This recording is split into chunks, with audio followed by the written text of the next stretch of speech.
working to connect a region of over 600 cultural bridges between our lands.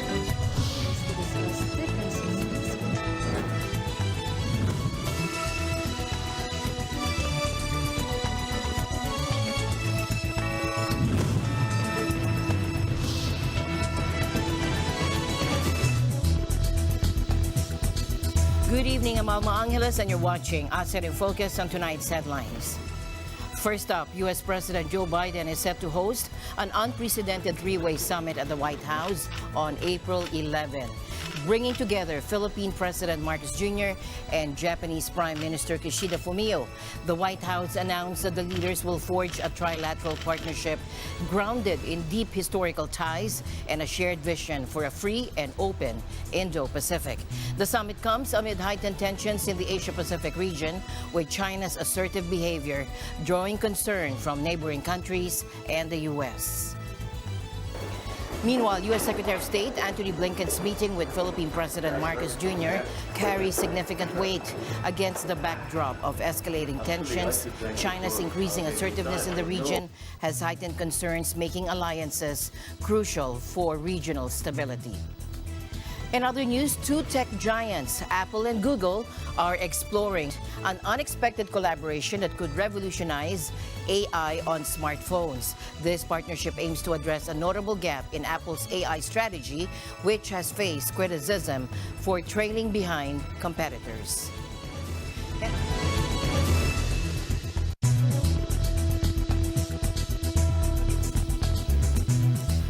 In a bid to strengthen alliances in the Asia-Pacific region against China, U.S. President Joe Biden will hold the first-ever three-way summit with Philippine President Ferdinand Marcos Jr. and Japanese Prime Minister Kishida Fumio at the White House on April 11.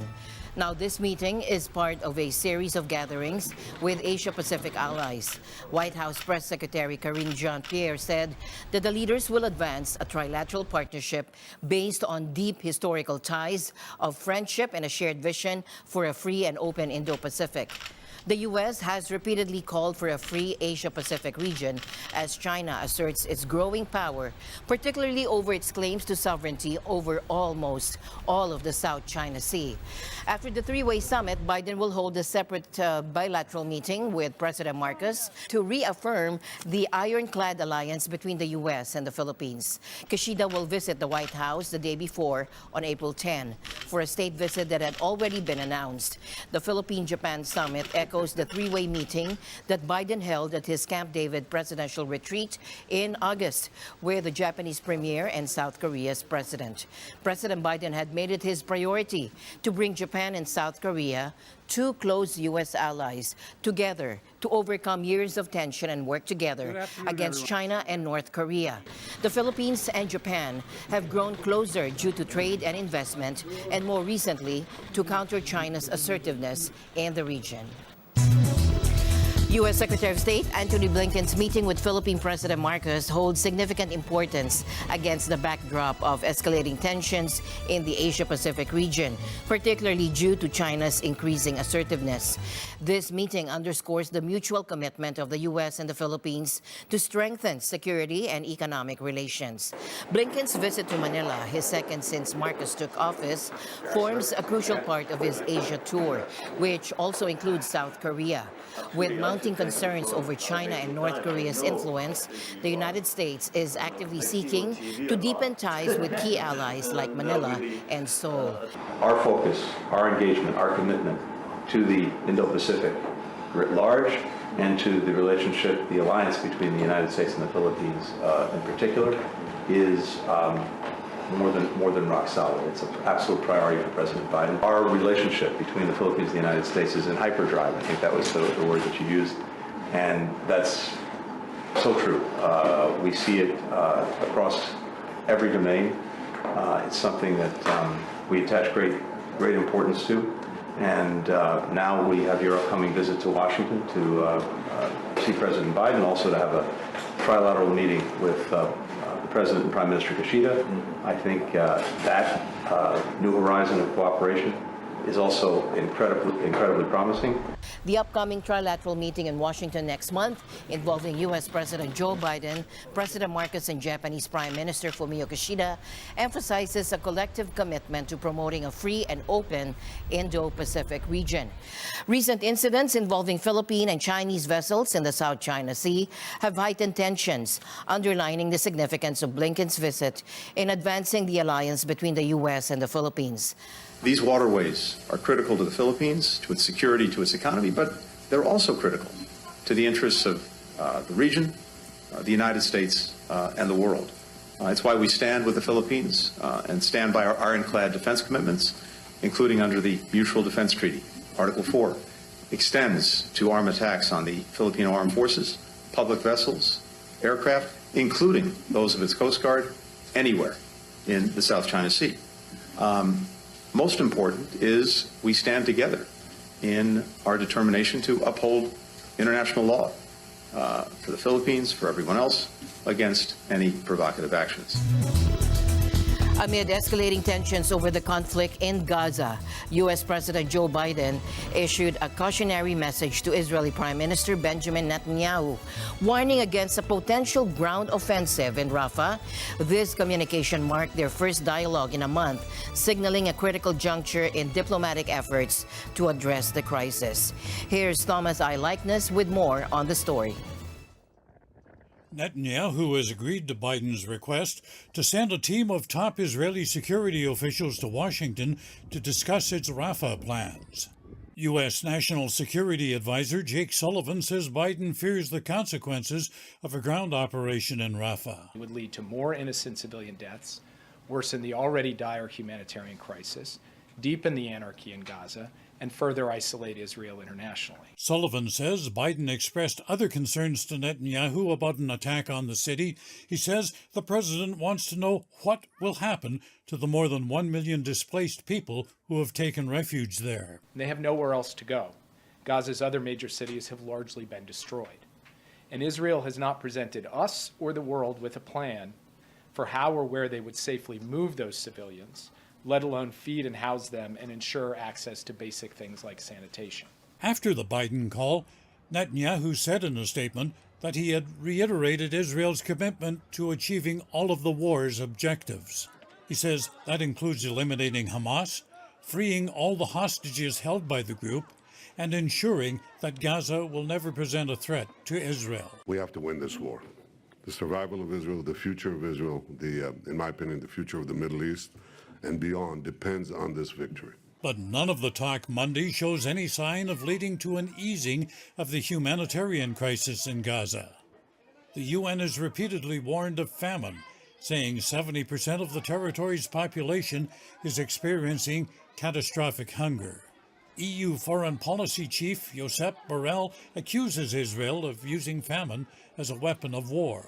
And Borrell had this harsh description of what Gaza has become as a result of Israel's military campaign. Today is the greatest open-air graveyard. A graveyard for tens of thousands of people, and also a graveyard for many of the most important principles of humanitarian law. The situation in Gaza continues to deteriorate as the strategists on both sides plan their next move. For many caught in the crossfire of war, there's no food, no medicine, no sanitation, and for many, no hope. Like pawns on a chessboard, these civilians have become dispensable. Thomas I. Likeness, Eagle News. We live in extraordinary times. Tonight, the future of former President Trump's iconic properties hangs in the balance as Trump's legal team informs a judge they're unable to secure the $464 million bond in the civil fraud judgment against him. And they're urgently requesting an emergency stay. The snag, guarantors refuse to accept real estate as collateral, demanding nearly $500 million in cash funds Trump's company lacks, according to his attorneys. If unable to meet the bond requirement by next week, Democratic New York Attorney General Letitia James could commence asset seizure, potentially targeting even his famed Trump Tower penthouse. The filing argues that the penalty is grossly obviously disproportionate, especially considering the absence of victims, damages, or actual financial losses in the case. Now, turning our attention to Russia and President Vladimir Putin, a leader often criticized by the West. Putin has secured his 5th presidential term in Russia's recent election, poised to become the country's longest-serving elected leader, even surpassing Joseph Stalin's tenure.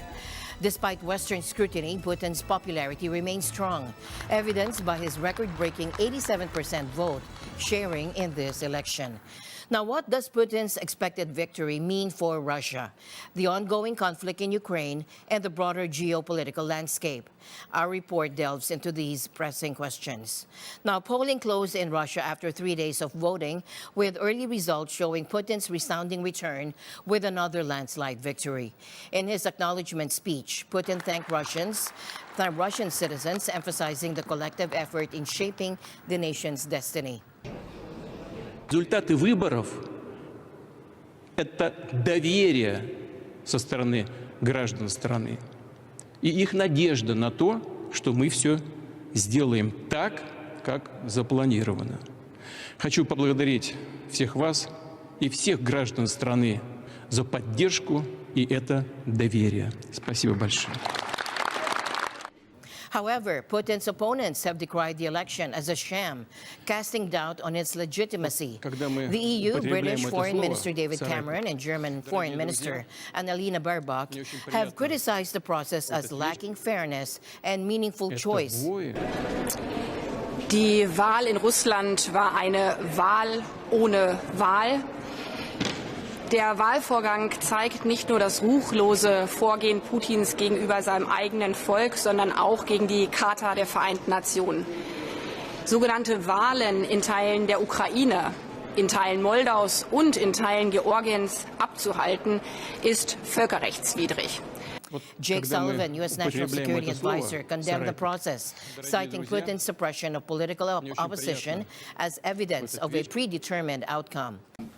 Nothing about the election outcome was unpredictable because Putin had closed the political space, had locked up political opponents. Some of his political opponents had tragically died. And so there was nothing free or fair about this election, and the outcome was preordained. The reality is that President Putin is the president of Russia. We've had to deal with that reality throughout the war in Ukraine, throughout the other aggression Russia has undertaken, throughout the other steps contrary to U.S. national interest that we have seen from this president and from the Russian Federation under his leadership. And we will continue to deal with that reality. But that reality doesn't deny the fact that this election was not something that met any kind of benchmark of being free or fair. Thank you all.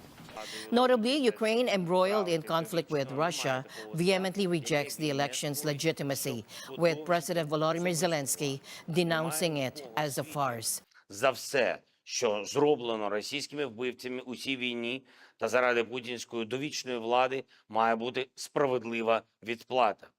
Він боїться найбільше тільки одного – справедливості. Жодної легітимності у цієї імітації виборів немає та бути не може.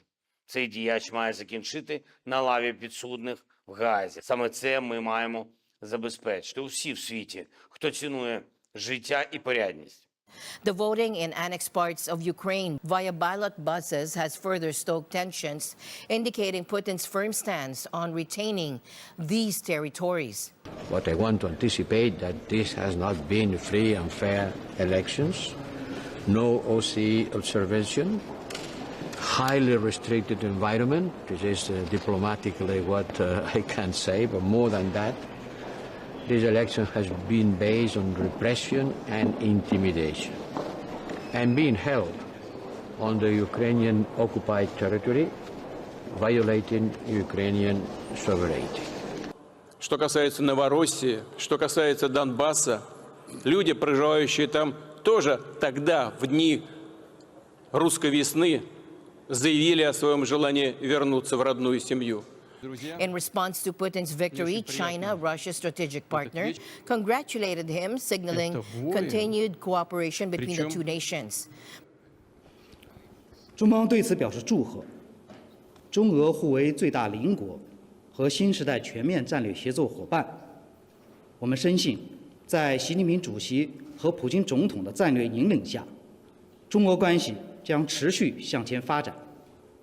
And tonight, we turn our attention to the ongoing turmoil in Haiti. In the affluent suburb of Pétionville, 14 bodies have been discovered, heightening concerns amidst international efforts to address the political vacuum exacerbated by weeks of gang violence. Local residents report relentless attacks by armed criminals since dawn, leaving communities in fear and uncertainty. According to witnesses, the chaos unfolded with attacks on a bank, gas station, and residential homes, with gunfire echoing through the streets. Vincent Jean Robert, a resident, described the ordeal as a massacre, while others, like motorcycle taxi driver Cadet, remain unsure of the perpetrators behind the violence.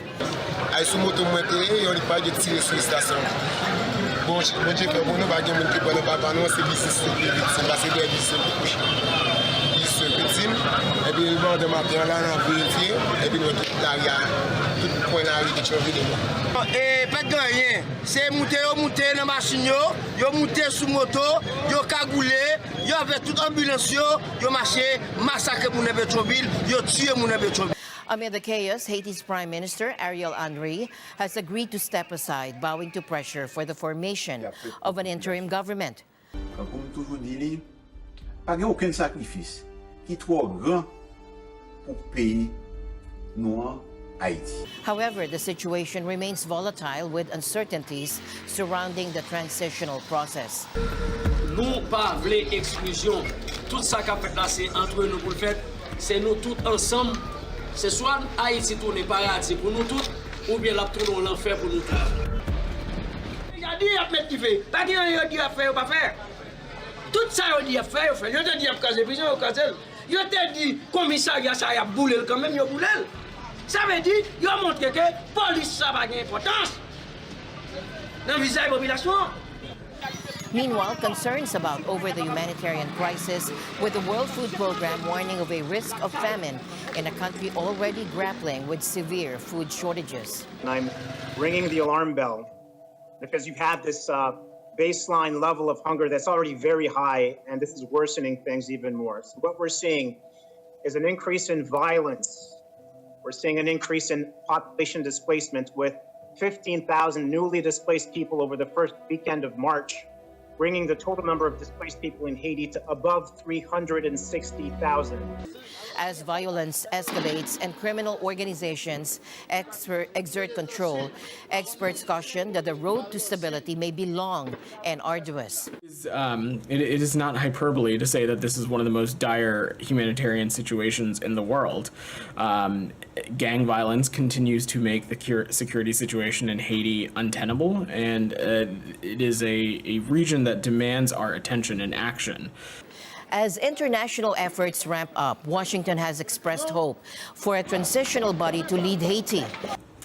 I understand that Haitian stakeholders are very close to finalizing membership and remain in active discussions with CARICOM leaders as it relates to the makeup of the Transitional Presidential Council. I expect them to have an update, hopefully as soon as today, and refer you to them in CARICOM. But the announcement of this council, we believe, will help pave the way for free and fair elections and the deployment of the multi-national security support mission.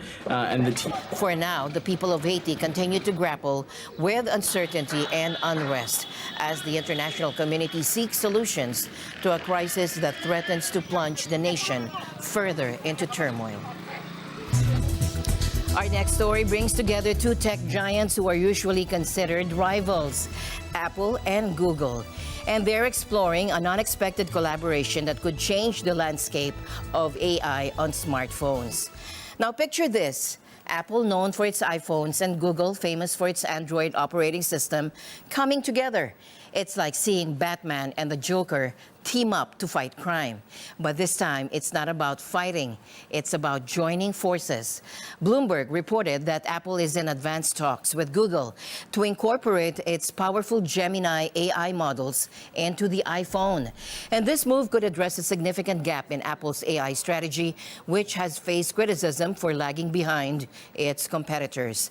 The news sent Google's share price soaring by well over 6%, while Apple's also saw a boost of up to 2.5%. Now let's rewind to 2012. Apple had just launched iOS 6, and with it came a monumental shift, the replacement of Google Maps with Apple Maps. Now what followed was dubbed the Mapping Wars, or even the Tech Cold War. But fast forward today, and we see a different narrative. Apple and Google, despite their differences, are exploring ways to collaborate with AI at the forefront. According to Bloomberg, Apple aims to integrate Google's AI technology into its next iOS operating system release and potentially feature it on its upcoming iPhone models. And this potential collaboration comes amidst Apple and Google's existing partnership in search engine services, a deal currently under scrutiny by the U.S. Department of Justice. So what does this mean for the future of AI and smartphones? Analysts suggest that if Apple strikes a deal with Google, it could solidify Google's dominance in generative AI on mobile devices, potentially leaving Apple playing catch-up in the AI race. Colin Sebastian, analyst at Baird, said, for Google, any hypothetical deal with Apple could mean they essentially own generative AI on mobile devices, Android plus iOS. It also means Apple may not be in a position to catch up to Gen AI leaders, at least not in the next generation of devices. As my usual habit, I'd like to end the day on a positive note. Let's encourage and build each other up so that no one is left behind. And that's it for tonight's broadcast. I'm Alma Angeles. Stay in the news because we live in extraordinary times. Good night.